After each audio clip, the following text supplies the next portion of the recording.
সুপ্রিয় নবম এবং দশম শ্রেণীর শিক্ষার্থীবৃন্দ, আসসালামু আলাইকুম। আমি হাসান মাহমুদ টগর। আজকে ইংরেজি গ্রামারের সবচেয়ে গুরুত্বপূর্ণ একটা topic, right form of verbs নিয়ে তোমাদের সাথে আলোচনা করব। তো নবম এবং দশম শ্রেণীতে একটা গল্পের মধ্যে 10টি ফাঁকা স্থান দেওয়া থাকবে, শূন্য স্থান দেওয়া থাকবে। সেই 10টি শূন্যস্থান সঠিকভাবে পূরণ করার জন্য তোমাকে অবশ্যই কিছু বিষয় জানতে হবে, সেগুলি আলোচনা করছি। দুইটি গুরুত্বপূর্ণ কাজ। নাম্বার 1, বক্সে থাকা ভার্বস গুলোর কোনটি কোন গ্যাপে বসাতে হবে তা নির্ধারণ করা। এখানে অনেক সময় 8টি ভার্বস দেওয়া থাকে, সেক্ষেত্রে ভার্বস রিপিট করতে হবে। কোনোটা 2বারও হতে পারে, কোনোটা 3বারও বলতে পারে, যদি কম থাকে সেই ক্ষেত্রে। অর্থাৎ তোমাকে 10টা গ্যাপের কোন গ্যাপে কি ভার্ব বসাবা এটা তোমাকে প্রথমে নির্ধারণ করতে হবে, প্যাসেজের অর্থ পড়ে বুঝে তারপরে।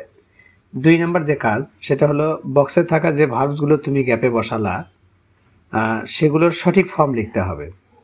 এখন ভার্বের ফর্মগুলো জানা থাকলে কেবল তুমি এখানে সঠিকভাবে লিখতে পারবা। এবার আসো 5টি গুরুত্বপূর্ণ কৌশল নিয়ে আলোচনা করব। নাম্বার 1, বক্সের মধ্যে ক্লু হিসেবে থাকা প্রত্যেক ভার্ব এর ফর্মসগুলো জানতে হবে।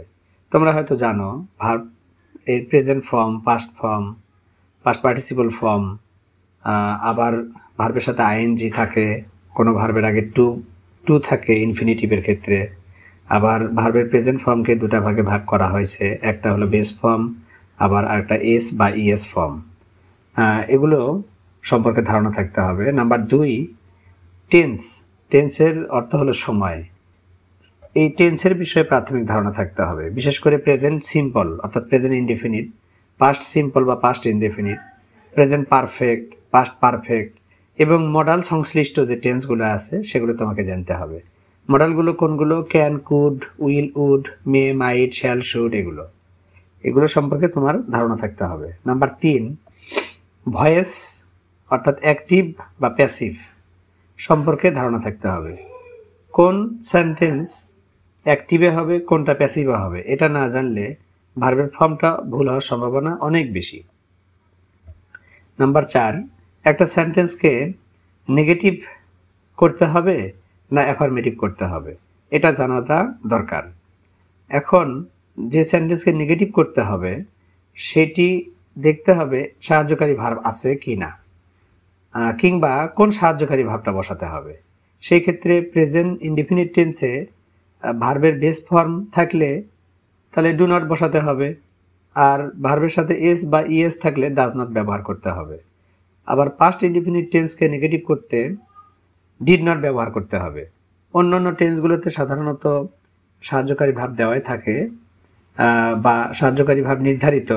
সেক্ষেত্রে ইজ এর ক্ষেত্রে ইজ নট, আর এর ক্ষেত্রে আর নট, ডুর ক্ষেত্রে ডু নট, তারপরে মে থাকলে মে নট ইত্যাদি। 5 নম্বর টিপসে আমরা দেখব একটা সেন্টেন্সে যে ভার্বটা ফাইনাইট সেটা ছাড়া একটা ভার্ব হবে নন ফাইনাইট ভার্ব। এই নন ফাইনাইট ভার্ব যেমন কোনো ভার্বের সাথে আইএনজি, আবার ভার্বের পাস্ট পার্টিসিপল যেটাকে তোমরা V3 বলো, আবার কোনো ভার্বের আগে টু বসে ইনফিনিটিভ হয়। এই ভার্বসগুলোর ব্যবহার সম্পর্কে আমাদের ধারণা থাকতে হবে, কখন নন ফাইনাইট ভার্ব ব্যবহার করতে হয়, আর নন ফাইনাইট ভার্ব যে 3টা আছে সেটার কোনটা কখন ব্যবহার করতে হয় এই সংক্রান্ত ধারণা তোমাদের থাকতে হবে। এরপরে আসো সাবজেক্ট বা পার্সন, অর্থাৎ ফাঁকা জায়গার আগে, গ্যাপের আগে যে সাবজেক্টটা থাকবে সেটা একবচন মানে সিঙ্গুলার নাকি বহুবচন প্লুরাল, এটা জানাটা খুব দরকার। কারণ সিঙ্গুলার বা প্লুরালের উপরেই ওয়াজ হবে না ওয়ার হবে, ইজ হবে না আর হবে, ডু হবে না ডাজ হবে, এগুলো নির্ভর করে। এরপরে আসো কোনো প্যাসেজ পড়ে বুঝতে না পারলে, এটা খুবই গুরুত্বপূর্ণ একটা বিষয়, যে তুমি প্যাসেজ পড়ে বুঝতে পারোনি, তাহলে উপরে যে বিষয়গুলো আলোচনা করলাম 5টি 6টি, সেগুলো আর কোনো কাজে আসবে না। অর্থাৎ প্যাসেজের মিনিং বোঝাটা তোমার জন্য অত্যন্ত গুরুত্বপূর্ণ। তো চলো আজকে কথা না বাড়িয়ে শেষ করা যাক। আমি প্রত্যেকটা ভিডিও যেগুলো টিপসগুলো দিলাম কৌশল, এগুলো আবার টপিক ভিত্তিক আলোচনা করব ইনশাল্লাহ। ততক্ষণের সাথেই থাকো। আসসালামু আলাইকুম।